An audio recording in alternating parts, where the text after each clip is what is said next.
Happiness through curiosity on the Ranveer Show. Welcome to TRS Clips. Have you had any experiences with witchcraft at all? No, not really. I would not say that. Okay. And then that's a story for the next time. I have a story. I've actually been at the receiving end of witchcraft for a moment. What did happen? Okay, we're getting there? Yeah, I thought I'll leave it for the next time. Let's have it. Okay, so I went on a date, like it was off of a dating app. This happened 3-4 years ago maybe. First date, it was fine. I made it clear that I didn't want anything romantic, but I was open to meeting again. As in, I didn't want a casual relationship also. Lots of people use dating apps to just kind of get to know new people, and that was my intention. So I met an older person. I didn't pick up anything the first time I met her. I was also I'd just broken up, so I was rebounding, I think. Wasn't really looking for anything, but I just felt a normal, good conversation.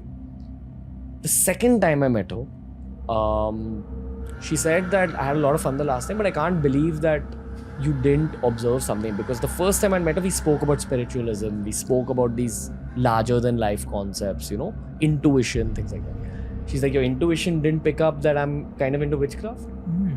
So then I said, no, not really. But I also got interested in terms of what is going to happen here. Okay? Now let's dial back a year or two before this happened. I have a friend who is a strong psychic. He's a high-level psychic. He's a good friend of mine. When we were in a part of Delhi once upon a time, and he claims that Delhi is one of the most haunted places because it's one of the oldest cities in the world, technically. And it's seen a lot of battles over centuries. So he claims that there's a lot of angst and pain in Delhi because of the ghosts of the people and all that. So sometimes when I'm just walking with this guy in Delhi in the daytime, he'll start doing this. He'll rub his hands like this, and then he'll loudly clap. Okay. And he'll continue rubbing his hands. And the first few times he had done that in front of me, I looked at him and asked him, why are you doing that? And he said, no, it's nothing. And he'd keep doing this at some other part of the road. So then I bothered him and asked him, why are you doing this? And he said, I'm sort of just creating a protective field. I'm like sending things away. That's all he told me. I don't even know what that means. Okay? Now let's come back to this story. Now this girl, I was on I won't call it a date, but I was meeting her for the second time and that shop was shutting. So she's like, okay, what do you want to do now? So I said, let's go somewhere.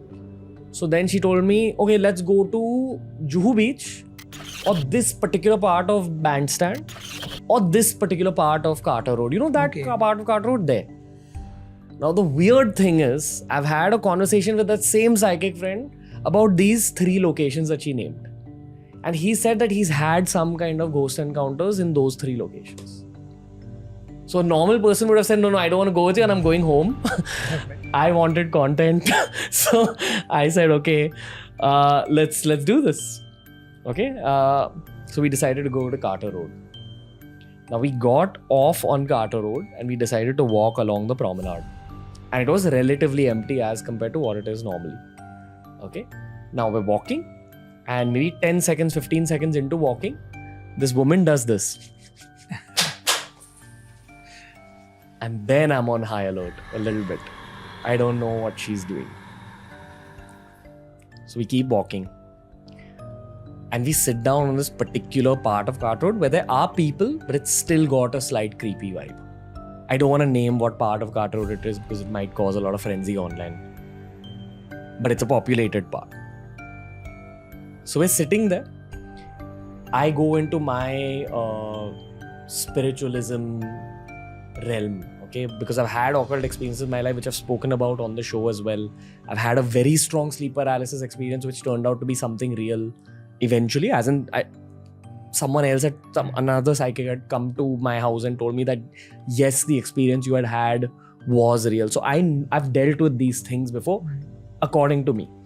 And the way I'd come out of it was through mantra chanting when I was a kid. Someone taught me a mantra which had worked for me.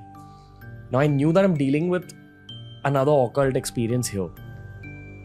So when I sat down with her, in my head, I'm just doing a mantra jap to sort of protect myself. It was the same mantra jap that had helped me as a kid. Now, while I was sitting with her, we were just having a very loose kind of conversation. It was interesting, but it wasn't really interesting. There was small talk. And she wasn't really talking much through this. For some reason, I was talking a lot in the same way that I'm doing now. You know, she'd ask me a small question and then whatever, I'd give her something. And then she'd always end it with like a yes or no kind of question, where I would have to answer in a yes or no. And as I kept talking to her, I must have sat there with her for like half an hour. I just kept feeling more and more dizzy. And I didn't know what the fuck is going on.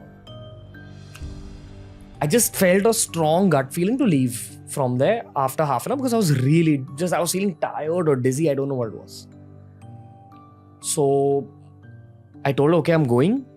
I booked her an Ola. I booked myself an Uber. Okay, you're going in two separate directions. When I sat in the Uber, I'm still feeling dizzy. And I hadn't told anybody, not my co-founders, not my manager, nobody, not my teams. Now this psychic friend calls me samne se. Okay, and he's like, who are you with? So I'm like, why? She said, no, just tell me who are you with. So I said, just I met someone. He's like, I strongly feel someone's done something to you. There's some kind of dark aura on you. What have you done? And then I told him that this happened. So he said, okay, wait. He gave me a mantra. He texted me something. And he told me, wherever you are right now, meditate in that vehicle and just focus on that mantra. And I swear to God, my head was spinning in that vehicle as I was meditating and I was doing that mantra. I didn't know what the happened. When I went home, he told me some more things. He said, have a salt water bath and all that. Have you heard of the salt water bath? Salt water is quite common. It's supposed to wash off negative energy. The aura that clings to you. Yeah, I don't know what it is, but I am a meditator. I meditate for an hour daily and I've been doing this for years now. That night when I sat for meditation, now here's the kind of meditation I do, right? Like it's deeply technical and I kind of intuitively know when to stop doing it because sometimes your body isn't ready to go to a deeper level of meditation. So I get an intuition and I gently stop. But on this day when I was meditating, I didn't get out of it gently. Like at the peak of my meditation, I felt like someone took a long pin and just shoved it into my finger. And I have no idea what that meant. I asked him. I think he knew that something was on, but he refused to tell me what it was. He's like, if I tell you, you may not want to meditate again and all, but just forget it and keep meditating. That was it. I never spoke to that lady again, but I also like kind of cut her off from it. It sounded like some voodoo stuff. I don't know what it was. And she knew who I was. And I think she was in the quest for fame. That's what I gauged from her. And they say that black magic can be used to take something that someone else owns and bring it to yourself. Youth, money, that fame. Kind of thing. I don't know what it was. So that's been my experience with witchcraft, in saying that there is a whole positive angle of witchcraft. There are positive witches in the modern day. That's a whole other subject.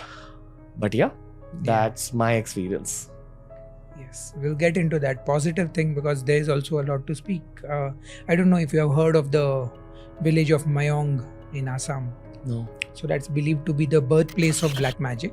It's in Assam and where in Assam? Is it near Guwahati? It is near the Kamakhya temple, near Guwahati. So there it's believed that everyone there is a practitioner of black magic and they use it for healing. There's something in the land that makes things happen. So people with all these kinds of ailments, they go there and there are these tantrics and ojhas and stuff who will do some mantra on you and cleanse you spiritually. A trip to Assam has been a long-standing wish for this same reason. I wish to explore this world. There's a lot of mysticism in Assam. Even other Indian states, Bengal also has a lot. That's what I've heard. Yeah, Bengal also. And horror is very popular in Bengal. Horror literature, I mean. Being an author, I know that. Thanks for watching. Make sure you check out the entire episode and also check out this playlist that we've curated just for you.